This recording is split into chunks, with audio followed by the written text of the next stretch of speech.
ചന്ദ്രയാൻ 3 പൂർണ്ണ വിജയം കൈവരിക്കുമെന്ന് മുൻ VSSC director doctor S Nambi Narayanan ജനം ടിവിയോട് തന്നെ പ്രതികരിച്ചിട്ടുണ്ട്. പ്രധാനമന്ത്രി നരേന്ദ്രമോദി തുറന്നിട്ട പുത്തൻ ബഹിരാകാശ സംരംഭകത്വ പദ്ധതി ചന്ദ്രയാൻ ലക്ഷ്യം കൈവരിക്കുന്നതോടെ ഏറെ ആകർഷകമാകുമെന്നാണ് അദ്ദേഹത്തിന്റെ അഭിപ്രായം. രാജ്യത്തിന്റെ ശാസ്ത്ര സാങ്കേതിക രംഗത്തെ പ്രധാന നേട്ടങ്ങളിൽ ഒന്നാണ് ചന്ദ്രയാൻ 3 എന്നും അദ്ദേഹം ജനം ടിവിയോട് പറഞ്ഞു. ഐസൻ ജോസ് തയ്യാറാക്കിയ റിപ്പോർട്ട് കാണാം. മൂന്നാം ചന്ദ്രദൗത്യത്തിൻ്റെ കൗണ്ട് ഡൗൺ ആരംഭിച്ചിരിക്കുകയാണ്. അല്പസമയം മുമ്പ് കൗണ്ട് ഡൗൺ ആരംഭിച്ചു കഴിഞ്ഞു. ഇപ്പോൾ നമ്മോടൊപ്പം പ്രശസ്ത ബഹിരാകാശ ശാസ്ത്രജ്ഞൻ ഡോക്ടർ എസ് നമ്പിനാരായണൻ ചേരുകയാണ്. വലിയൊരു അനുഭവ കഥകൾ തന്നെ അദ്ദേഹത്തിന് നമ്മളോട് പങ്കുവയ്ക്കാനുണ്ട്. തീർച്ചയായും ചന്ദ്രയാൻ്റെ പശ്ചാത്തലത്തിൽ അദ്ദേഹത്തിൻ്റെ നിരീക്ഷണങ്ങളും അതുകൊണ്ടുണ്ടാകുന്ന രാജ്യത്തിനുണ്ടാകുന്ന നേട്ടങ്ങളും ചോദിച്ചറിയേണ്ടതുണ്ട്, മനസ്സിലാക്കേണ്ടതുണ്ട്. നമസ്കാരം സാർ. നമസ്കാരം. തീർച്ചയായും സാർ പറഞ്ഞ വിഷയത്തിലേക്ക് വരുന്നതിന് മുമ്പ് ഈ ചന്ദ്രയാൻ തന്നെയാണ് ഇന്നിപ്പോൾ ഒരു ആകർഷണീയ ഘടകമായിരിക്കുന്നത്. ചന്ദ്രയാൻ്റെ കൗണ്ട് ഡൗൺ ആരംഭിച്ചിരിക്കുന്നു. ഇന്ന് അല്പസമയം മുമ്പ് ആരംഭിച്ചിരിക്കുന്നു. കൃത്യമായി പറഞ്ഞാൽ 1 മണി കഴിഞ്ഞ് 8 മിനിറ്റിൽ ചന്ദ്രയാൻ്റെ കൗണ്ട് ഡൗൺ ആരംഭിച്ചിരിക്കുകയാണ്. ഈ ചന്ദ്രയാൻ കൗണ്ട് ഡൗൺ ഇപ്പോൾ ആരംഭിച്ചിരിക്കുന്നു. മൂന്നാം ചന്ദ്രദൗത്യത്തിൽ എന്തെല്ലാം പെർഫെക്ഷൻസ് ആണ് വരുത്തിയത്? നേരത്തെ ഒരു ചന്ദ്രയാനിലെ പരാജയമുണ്ടായപ്പോൾ അതിൽ നിന്ന് പാഠങ്ങൾ ഉൾക്കൊണ്ടു എന്ന് നമ്മൾ ബോധ്യപ്പെട്ടതാണ്. എന്ത് മാറ്റങ്ങളാണ് വന്നിരിക്കുന്നത്? കുറേ മാറ്റങ്ങൾ ചെയ്തിട്ടുണ്ട്. നമ്മൾ ഒരു ഫെയിലിയറിലിരുന്ന് പഠിക്കുകയാണ്. Last time if you see the failure was primarily the landing or I should call it as soft landing. So soft landing ഉദ്ദേശിച്ചു, അത് നടന്നില്ല. അതിൻ്റെ കാരണം നമ്മൾ കണ്ടുപിടിക്കുമ്പോൾ അത് of course with a rigorous analysis and we call it as a failure analysis committee with external internal participation. അതിന് കണ്ടുപിടുത്തങ്ങൾ primarily it was a software problem. It was like give a contradictory commands. അതങ്ങനെ ഒരു സ്ഥലത്ത് പറയുന്നു വേഗം ചെല്ലാൻ പറയുന്നു, വേറൊരു സ്ഥലത്ത് പറയുന്നു സ്റ്റോപ്പ് ചെയ്യാൻ പറയുന്നു. ഇങ്ങനെയുള്ള some kind of a command software problem. Second one is there was a mechanical problems also. So ഈ രണ്ടും ചേർന്നിട്ടാണ് ഫെയിലായത്. അത് ഫെയിലായതിൻ്റെ റീസൺ നമ്മൾ ശരിക്കും മനസ്സിലാക്കിയിട്ടുണ്ട് എന്ന് ഇപ്പോൾ നമ്മൾ വിശ്വസിക്കുന്നു. സോ അത് വരാതിരിക്കാനായിട്ട് എന്തൊക്കെ വേണോ അതെല്ലാമാണ് ഇപ്പോൾ നടന്നിരിക്കുന്ന പ്രൈമറി മോഡിഫിക്കേഷൻസ്. ബിക്കോസ് ഇന്നത്തെ ചന്ദ്രയാൻ നിങ്ങൾ നോക്കുകയാണെങ്കിൽ Chandrayaan 3 has only one primary objective. I wouldn't say not one of the primary objective is that we want to prove that we can land in moon. A soft landing in moon. Soft landing last time നമ്മൾ ഉദ്ദേശിച്ചത് നടന്നില്ല, അത് നടത്തി കാണിക്കണം. ഇതാണ് ഇന്നത്തെ main objective. അത് കൂടാതെ of course as you know even Chandrayaan 2 ഉണ്ടായിരുന്ന rover Vikram has to come down and then roll on the moon for about 100 meters or so, and കുറേ എക്സ്പെരിമെൻറ്റ്സ് ഒക്കെ പ്ലാൻ ചെയ്തിട്ടുണ്ട് on the lunar surface, etc. etc. So the modifications, your question, to answer your question, the modifications are primarily to rectify those things which were according to us reasons for the previous failure. അതൊക്കെ എല്ലാം modify ചെയ്തിട്ടുണ്ട്. Okay, ഇപ്പോൾ തീർച്ചയായും അതിൻ്റെ modification നടന്നു കഴിഞ്ഞു എന്ന് സാറിന് ബോധ്യപ്പെട്ടിരിക്കുന്നു. നമുക്ക് എല്ലാവർക്കും ഇത് നിലവിലെ സാഹചര്യം അനുസരിച്ച് ബോധ്യപ്പെട്ടിരിക്കുകയാണ്. ഇനി മോഡിഫൈഡായ അല്ലെങ്കിൽ ഈ പരാജയ സാധ്യത വളരെ കുറഞ്ഞ സോഫ്റ്റ് ലാൻഡ് ചെയ്യുന്ന പേടകം അവിടെ എത്തിക്കഴിഞ്ഞാൽ തീർച്ചയായും അവിടെ നടക്കുന്ന പരീക്ഷണങ്ങളിൽ ഏറ്റവും പ്രധാനപ്പെട്ടതാണ് ചന്ദ്രോപരിതലത്തിലെ മണ്ണ് സംബന്ധിച്ച പഠനം. ആ മണ്ണ് സംബന്ധിച്ച പഠനം നടത്തുന്നത് നമ്മളുടെ ഭാവി ശാസ്ത്ര സാങ്കേതിക നേട്ടത്തിന് എത്ര കണ്ട് പ്രയോജനകരവും? മണ്ണ് മാത്രമല്ല, മറ്റ് പല പഠനങ്ങളും നടക്കുന്നുണ്ട്. അവ കൊണ്ട് നമ്മുടെ ശാസ്ത്ര സമൂഹത്തിന് അല്ലെങ്കിൽ ശാസ്ത്ര നേട്ടങ്ങളുടെ പട്ടികയിൽ എന്തെല്ലാം അത് കൂട്ടിച്ചേർക്കും? ഒരു കാര്യം യു ഷുഡ് അണ്ടർസ്റ്റാൻഡ്.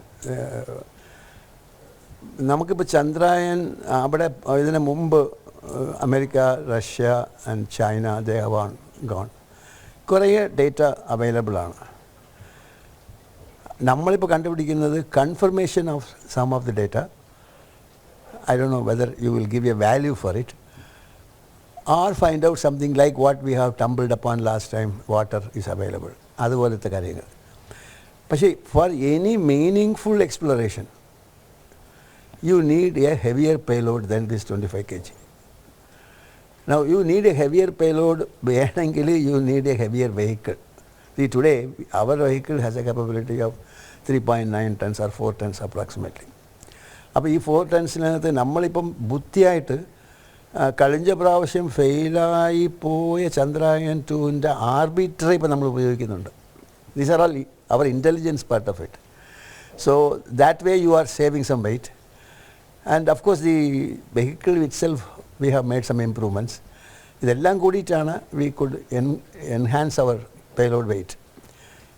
ബട്ട് ആ പേലോഡ് വെയ്റ്റിനകത്ത് ഞാൻ പറഞ്ഞതുപോലെ the primary objective is to land soft land in moon and then do this experiment. ബാക്കിയുള്ളത് the experiments which you are planning to do is something like this. I would say just because you have gone there and just within the limitations you have. You see, you should have a higher payload capability for you to do more meaningful exploration. But with the limited capacity, yes, we will do something about it.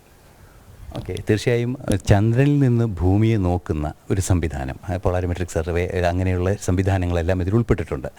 അത്തരത്തിലുള്ള ഭൂമിയെ നിരീക്ഷിക്കുമ്പോൾ തീർച്ചയായും ഈ ഭൂമിയെ മറ്റൊരു ഗ്രഹത്തിൽ നിന്ന് നിരീക്ഷിക്കുമ്പോൾ ഭൂമിയുടെ അടിസ്ഥാന സ്വഭാവവിശേഷങ്ങൾ കുറേ കൂടി കാര്യക്ഷമമായി പഠിക്കാൻ സാധിക്കുമെന്ന് പറയുന്നു. നിലവിലെ ഈ കാലാവസ്ഥ വ്യതിയാനം, അതുപോലെ തന്നെ ഭൂമിയുടെ ഒരുപാട് സങ്കീർണമായൊരവസ്ഥയിലൂടെ ഭൂമി കടന്നു പോവുകയാണ്. ഈ ഒരു പശ്ചാത്തലത്തിൽ ആ പഠനത്തിൻ്റെ പ്രാധാന്യം എന്താണ്? That won't be done in this experiment. I don't think that, at least to my knowledge, അത് ചെയ്യുമെന്ന് എനിക്ക് തോന്നുന്നില്ല. Of course, looking at Earth from moon is an experience. Of course, you must have seen the photographs of various missions. It is interesting. But again, I want to draw your attention that it is not in the real sense of exploring the moon. അത് വേണമെങ്കിൽ you need a higher payload. It is only primarily, it is like a Mars mission we had, and in Mars mission our payload was so low. Somebody may ask you a question, why are you doing Mars mission? Because you don't have any heavy weight lifting possibility. അപ്പോഴൊക്കെ നമ്മൾ പറയുന്നത് ഒറ്റേതേ ഉള്ളൂ, there is a route, you are trying to establish the route by which you will reach the Martian orbit. അതുപോലെ തന്നെ ഇവിടെയും there is a route by which you are going. Now this is one of the primary jobs. അത് കഴിഞ്ഞിട്ട് ബാക്കിയുള്ളത്. ഇനി you may ask a question, then why are we doing this? That is all what we have. See, one side we are saying that we are spending lot of money for the various things. Why should we do that? Because there is a friend who was asking me a question. Everything is known about moon. Why should we spend money to learn moon? It is not that we are trying to learn moon. We are trying to understand how to go there, how to reach there ourselves, giving an opportunity to us. നമ്മൾ ഒറ്റയ്ക്ക് അവിടെ പോയി എത്താൻ പറ്റുമോയെന്ന് അറിയണ്ടേ? അതിലാണ് നമ്മളിപ്പോൾ ഇത്രയും സമയം ചിലവാക്കുന്നതും എഫേർട്ട് ഉണ്ടാക്കുന്നതും. ചന്ദ്രയാൻ 2 തന്നെ അങ്ങനെയുള്ളൊരു പ്ലാനിങ് ആയിരുന്നു. In fact, go back to Chandrayaan 1 itself was a payload was dropped as suggested by Dr. Kalam. അല്ലെങ്കിൽ ആ സമയം തന്നെ ആർബിറ്റിൽ കൂടെ നിർത്തുമായിരുന്നു. പിന്നെ ചന്ദ്രയാൻ 1ലേക്ക് ഒരു ഡ്രോപ്പ് ചെയ്തു. Chandrayaan 2 we tried to soft land but we couldn't soft land. Now Chandrayaan 3 we are trying to soft land. Now I don't know about when Chandrayaan 4 is planned or something like that. Yesterday I was looking at an interview wherein the chairman ISRO was telling that they are planning to have some collaboration with the Japanese team or even the Armitage, that American team. These are all secondary. This will come later. But as such, I will be extremely happy if you soft land it there. That itself is a seal. You say that, okay, I have reached my target. I have reached the goal. Okay, തീർച്ചയായും വളരെ important ആയൊരു information തന്നെയാണത്. ഇനി നേരത്തെ നമ്മൾ discuss ചെയ്ത വിഷയത്തിലേക്ക്, sir എന്നോടൊപ്പം പറഞ്ഞ വിഷയത്തിലേക്ക് നമുക്ക് വരികയാണെങ്കിൽ, നേരത്തെ ഇപ്പോൾ മറ്റ് പഴയ കാലത്തു നിന്ന് മാറി നരേന്ദ്രമോദി സർക്കാർ എത്തിയതോടുകൂടി വിശാലമായ ഒരു പ്രവർത്തന മേഖല സ്വകാര്യ മേഖലയ്ക്ക് കൂടി ISROയുമായി ബന്ധപ്പെട്ട് ഏർപ്പെടുത്തി, അല്ലെങ്കിൽ അത് തുറന്നു കൊടുത്തു എന്ന് നമുക്കിപ്പോൾ അറിയാൻ സാധിക്കുന്നുണ്ട്. ഇത്തരത്തിൽ വിശാലമായ ഒരു പ്രവർത്തന മേഖല ലഭ്യമാക്കുമ്പോൾ ആ വരുന്നവർക്ക് കൂടുതൽ കോൺഫിഡൻസ് നൽകാൻ ഈ ചന്ദ്രയാൻ ദൗത്യം പോലുള്ളവ പ്രയോജനപ്പെടില്ലേ? Sure, 100%. You see, the problem is Narendra Modi government has said that ISRO will help private industries to participate in ISRO's own programs. It only means that we will help you. So you don't bother. If you don't know something, what we know, we will let you know. അതാണ് അതിൻ്റെ ഒരു കാര്യം. അങ്ങനെ ഒരു സിറ്റുവേഷനിലേക്ക് many of the industries have started their startups.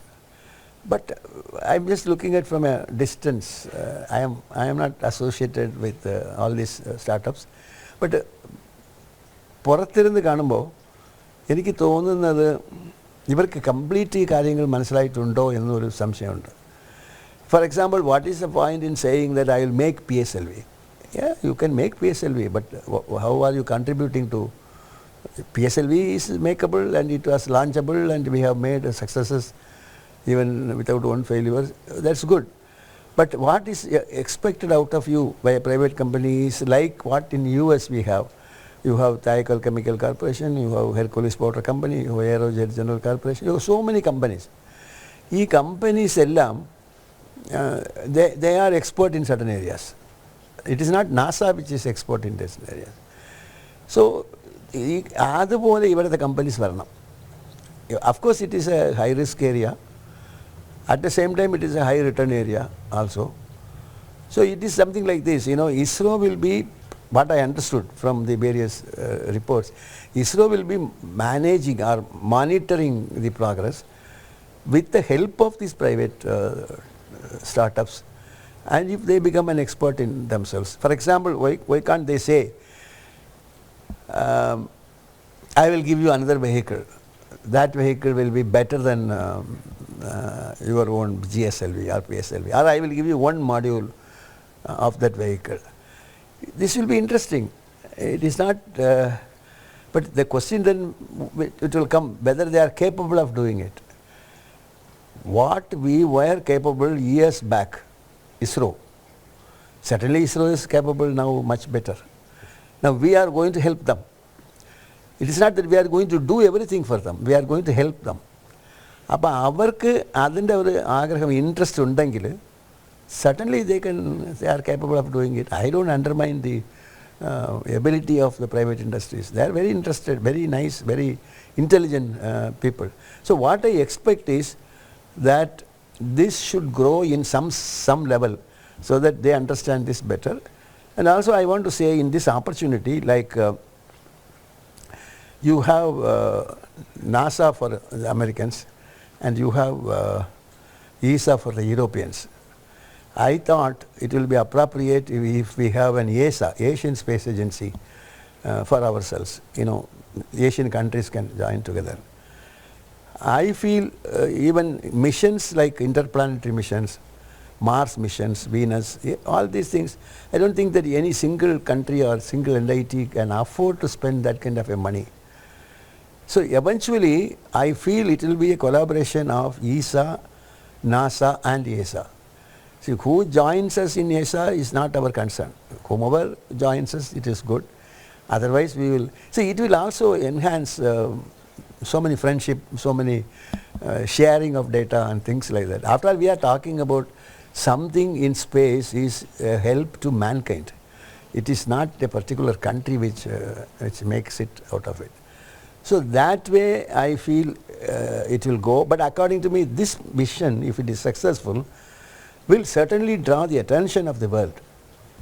Because you will become one of the 4 countries. You will become the 4th country in this race.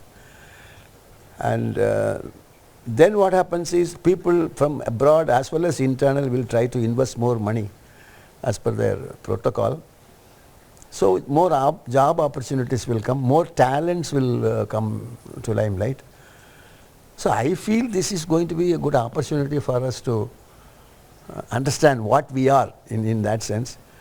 And of course, ISRO has the ability to come back within 4 years with a mission which will be similar to Chandrayaan-2, but certainly will hopefully will achieve what they have targeted for.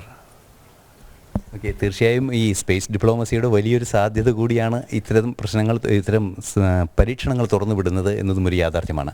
തീർച്ചയായും ഇത്തരത്തിൽ താങ്കൾ ഒരുപാട് ഗവേഷണങ്ങൾ നടത്തിയ വ്യക്തിയാണ്. നിരവധി ഉപകരണങ്ങൾ, space ബന്ധപ്പെട്ട സംവിധാനങ്ങളെല്ലാം കണ്ടെത്തുന്നതിന് നേതൃത്വം നൽകിയ ഒരു ശാസ്ത്രജ്ഞൻ കൂടിയാണ്. ഇത്തരത്തിൽ പുതിയൊരു സ്റ്റാർട്ടപ്പ് വരികയാണെങ്കിൽ, ആ സ്റ്റാർട്ടപ്പിന് ഒരു പ്രപ്പോസൽ പറയുകയാണെങ്കിൽ, അതിന് ഏത് രീതിയിലുള്ള ഒരു ചെറുപ്പക്കാരനായ ഒരു വ്യക്തി, ഒരു സാധാരണക്കാരനായ ഒരു വ്യക്തി ഇത്തരത്തിലൊരു സ്റ്റാർട്ടപ്പിനെ കുറിച്ച് ചിന്തിക്കുമ്പോൾ ഏത് രീതിയിലുള്ളവ ചിന്തിക്കണമെന്ന സജഷൻ ഒരു മുതിർന്ന ശാസ്ത്രജ്ഞ എന്ന നിലയിൽ താങ്കൾക്ക് നൽകാനാകുമോ? No, it's a straightforward thing. You see, of course, for you to make any suggestion, you should understand where we stand today. So we are actually having GSLV, which is one of the biggest vehicles we have. And you have a PSLV. PSLV is all the time successful vehicle which goes for certain mission. Now, that is technological. I am talking about only vehicles. I am not talking about satellites. Satellites, somebody else can comment. So, in those areas, whatever we are lacking, they can corroborate this with the various newses which are coming from space. Elon Musk is doing something, those kind of a thing. Then they can identify using their own knowledge that this is, if I do this, it will be useful to ISRO. It is useful to country. It is useful to mankind. Some kind of a thing they can. Then they want to ensure that whether what they are talking makes sense. They can have some brainstorming session among themselves, qualified people. Then they can carry it to ISRO. ISRO may like to do some more examination on that. If it is interesting, then they can say, okay, you go ahead. Then it's a matter of opinion, how it goes, how he is able to sell his ideas, how he is going. Marketing then comes. So you should have people who can fund on that. I have a feeling young engineers, of course, who are qualified, should be able to do this job. Okay, ഇനിയിപ്പോൾ എന്തായാലും ചന്ദ്രയാൻ്റെ count down ആരംഭിച്ചിരിക്കുന്നു. അതിൽ തന്നെ നമുക്ക് അവസാനിപ്പിക്കേണ്ടതുണ്ട്. ഈ ചന്ദ്രയാനിൽ താങ്കളുടെ പ്രതീക്ഷ എന്താണ്? പുതിയ ചന്ദ്രയാൻ 3-ൽ താങ്കളുടെ പ്രതീക്ഷ എന്താണ്? യാതൊരു സംശയവുമില്ല. I want and I hope and I expect that this will be a successful mission, and because it can't go bad. There is no, I don't find any reason why it should go a failure, because our ability to understand from the failure analysis as well as our ability to correct those mechanisms are reasonably good. Now what I wish is that it will be a success, but then afterwards how we are going to carry it further. See, what is the point in saying that I succeeded in this? But ഇതിൻ്റെ effect പിന്നീട് അത് മുമ്പോട്ട് കൊണ്ടുപോകാനായിട്ട് ഉള്ള പ്രാപഗേഷൻ, അതിൻ്റെ ഒരു effect. See, ISRO cannot do everything. ഇസ്രോക്ക് ലിമിറ്റേഷനുണ്ട്. നമ്മൾ സംസാരിക്കുന്നത് ഭയങ്കര പ്രോജക്ട്സാണ്.